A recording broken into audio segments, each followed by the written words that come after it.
दोस्तों आप जानते हैं हमारे आसपास रेंगने वाली नन्ही सी चींटी धरती की सबसे पुरानी और सबसे सफल प्रजातियों में से एक है।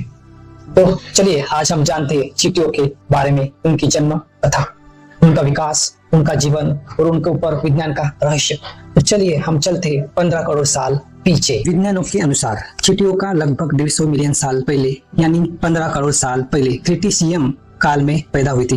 उस समय धरती पर बड़े बड़े डायनासोर थे और नई नई प्रजातियां विकसित हो रही थी। चींटियां असल में तितलियों से विकसित हुई थी, यानी उनका पूर्वज उड़ने वाले थे।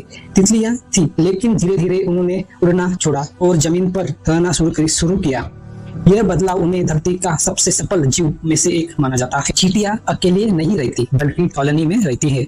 एक कॉलोनी में लाखों तक चींटियां हो सकती है। हर कॉलोनी में बांटे हुए होते हैं। रानी चींटी यानी क्वीन अंडे देती है और पूरी कॉलोनी की माँ होती है। सिपाही चींटी यानी सोल्जर कॉलोनी की रक्षा करती है। यानी मजदूर चींटी यानी वर्कर खाना ढूंढती है, बच्चों की देखभाल करती है, घर बनाती है। यानी इनका समाज हमारे समाज जैसा ही काम का बंटवारा और अनुशासन के साथ काम करता है। यह जानकर आप हैरान रह जाओगे कि इंसानों से खेती शुरू करने से लाखों साल पहले चींटियां खेती कर रही थी।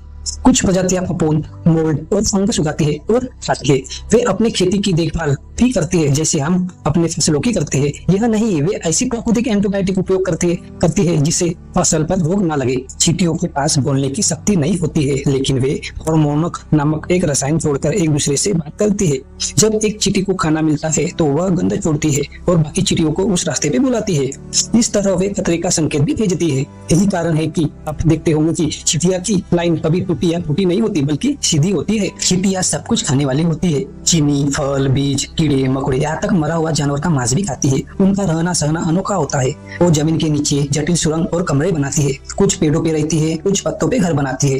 यानी उनका घर भी एक छोटा सा शहर होता है जिनमें अलग अलग कमरे होते हैं, खाने के, बच्चों के और रानी के। चींटी अपने वजन से 50 गुना ज्यादा बोझ उठाती है। दुनिया में चींटियों की लगभग 14,000 से भी ज्यादा प्रजातियां उपलब्ध है। उनका कुल वजन धरती पर मौजूद इंसानों में से ज्यादा माना जाता है। वे धरती पर पारिस्थितिकी तंत्र के लिए बहुत जरूरी है।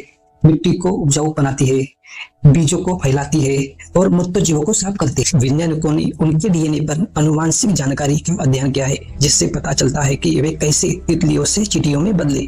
उनका दिमाग पर शोध से हमें यह समझ में मदद मिलती है कि सामाजिक जीवन और सहयोग से विकसित हुए। चींटियों का अध्ययन इंसानों के समाज और दिमाग को समझने में भी मदद करता है।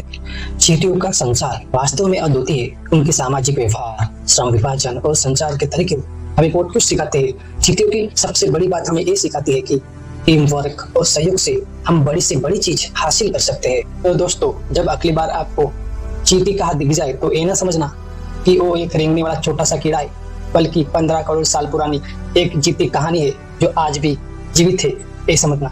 ये वीडियो आपको अच्छा लगा हो तो शेयर और सब्सक्राइब करना कभी ना भूलें।